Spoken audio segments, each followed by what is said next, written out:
say, Pearl, I see videos of you talking about hangul, which is Korean, the Korean language, and you've learned a lot of the Korean language. I was there, you know, last time you were there for like 4 or 5 years. I was there for almost 2 years. I learned enough to get me by. I needed to know survival Korean. Survival Korean, and just a little bit more. I didn't know how to read it, but of course, over the course of time of not being able to practice it with anyone, I've lost the fluidity that I had with the little bit that I knew. But you obviously just recently came back not too long ago, still have a lot of, you know, the fluidity. So there aren't a lot of Koreans where we live, so I wish I had like an ajuma or an ajushi to just, you know, speak Korean with. Annyeonghaseyo. Right? But I really don't have that option here.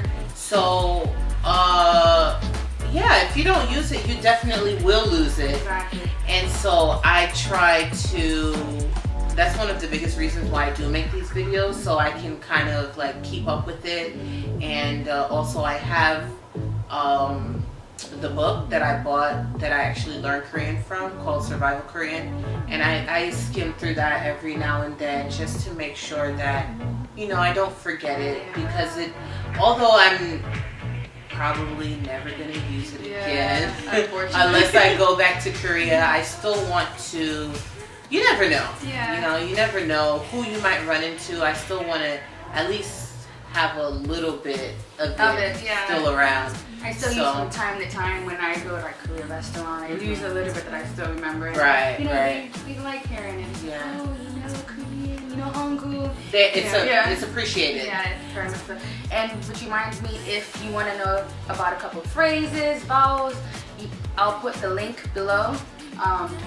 Pearl has a couple of videos where she talks about the Korean language, so you can see more in depth about that. So the link will be below. I find myself like,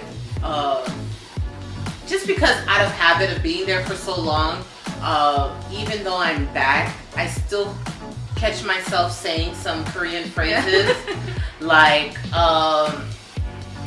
for example, ne. If someone says to me and I agree, I'll say ne. But you know, ne in English is no.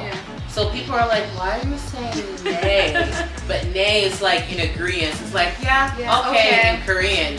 So I catch myself and I'm like, okay, you're not in Korea. Nobody understands what you're saying. Or when I become overwhelmed or something, I'm like, oh, I go. And people are like, I go, you go where? So like little things like that don't translate, it kind of sucks when no one understands what you're saying. But I get really excited if I do see, like when I go again Korean restaurant or produce store and I see the Korean newspaper and I'm able to read and it's like you're putting the words together, like I still remember this. But I must say, going in, I did get a CD to learn Korean before I went, so I could, you know, try to learn some of the language. That didn't help. It didn't help at all. When I got to Korea, I tried saying hello, which is 안녕하세요, and I said 안녕하세요. 안녕하세요. No one seemed to understand what I was saying, but I needed the intonation, like 안녕하세요. It's like when you're there and you immerse yourself in the culture and you get it. It's a very sing-songy kind of language. It is. It's like a 안녕하세요. 네. 얼마예요? Like, how much is it? It's like very sing-songy kind of. So if you just say 안녕하세요, or people are like, is something wrong? 기분이 어때요? You know what I mean? So yeah, I really appreciate the fact that I did try to learn as much as I could while I was there. It just made life easier and more fun. Yeah, exactly. You can communicate more with people. And, it's really good when you know the language, because then you make friends, 친구s. Yeah, 친구s. Yeah. Did you have lots of Korean friends? I did. You know, the school that I worked at, there was other missionary teachers as well as level 1 teachers that spoke a little bit of English and Korean. They were so friendly, so nice. So I did. Yeah. Did you? Yeah, I had lots of, because I stayed for so long. I was there for almost 5 years. So most of my friends were Koreans. I did have other expat friends, but most of my friends, the main group of my friends were Koreans.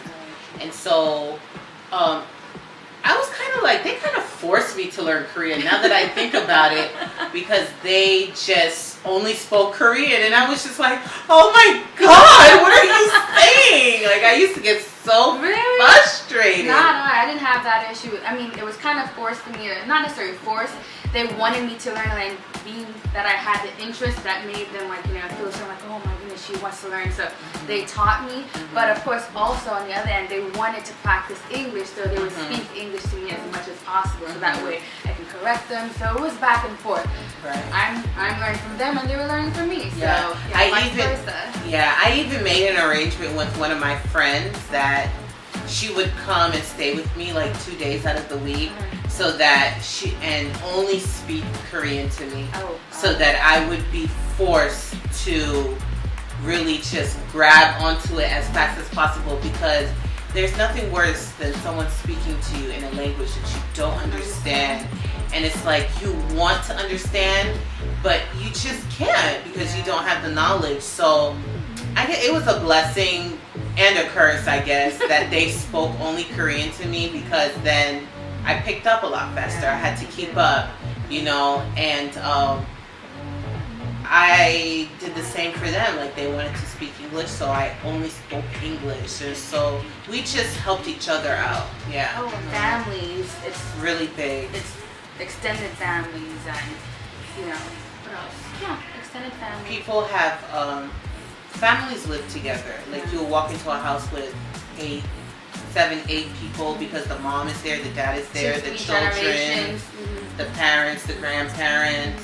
They value family very much. They do. They do.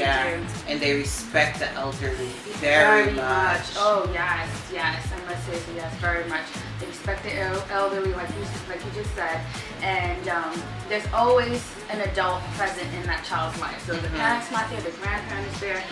You'll find that when you meet a Korean person, the first thing out of their mouth is, what is your name? And the second thing is, how old are you?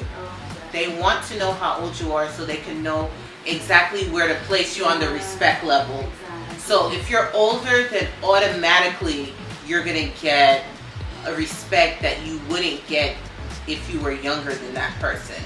So your children, there are 2 different ways to speak in Korea. There's the regular way to your friends and people informal. In the informal kind of way to people who are younger than you and just people that you're close with, like your friends. And then there's the very formal way that you speak to people who are older than you and people who are placed on a higher echelon than you are. So when you speak to a person the formal way, everything that you say, you have to add yo behind it. So like Kirby here, I can say hi to her and just be like, annyeong, but if Kirby was my mother or someone older than me, I would be like, annyeonghaseyo, like with a bow, like a deep bow. So bowing is very big. And did you find yourself bowing when you came back? Yes, and it was like wanting to bow. Yes, but it was just ingrained in me to do that, along with the peace sign. I do it all the time, everywhere. I just, when I came back, I wanted to be like ne and bow, and then halfway I'm catching myself like, why am I bowing to this person? I'm not in Korea anymore. Respect. They emphasize a lot on respecting your elders, and respecting other people's property as well. There was an incident where a friend of mine and I, we were going to, I don't remember which town we were going to, but we got on the subway, and she had her camera with her, and she forgot her camera in the subway, and we didn't realize that till we got to our location. We're like, oh my goodness, where's the camera? So we went back, and we went to the lost and found area, and someone actually brought the camera to the lost and found. I was like in awe, like, wow, that someone actually returned the camera. So not only are they respectful of one another, they're respectful of other people's properties. That's why you can find that she's drunk, all around, and they have their wallets. That's because people are respectful of other people and their property and items. You can always lose something in Korea and come back and find it right where you left it. That's one thing I did appreciate. Like, there were many a times. I have a problem with leaving my cell phone everywhere. Like, I didn't really need to look into that.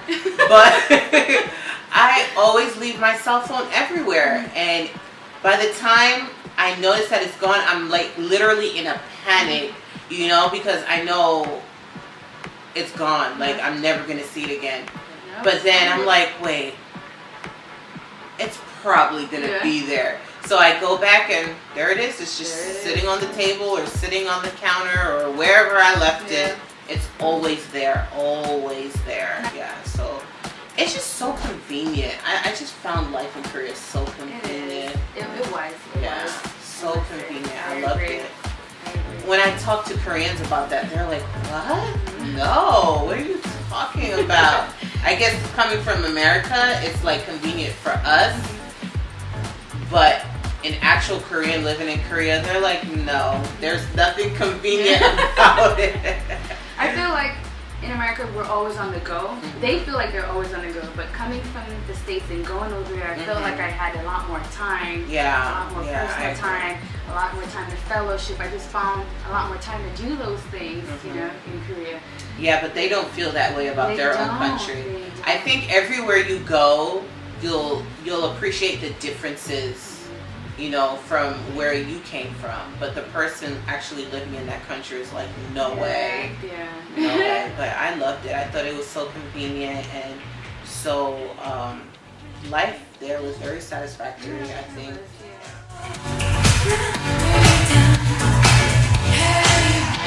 Hey,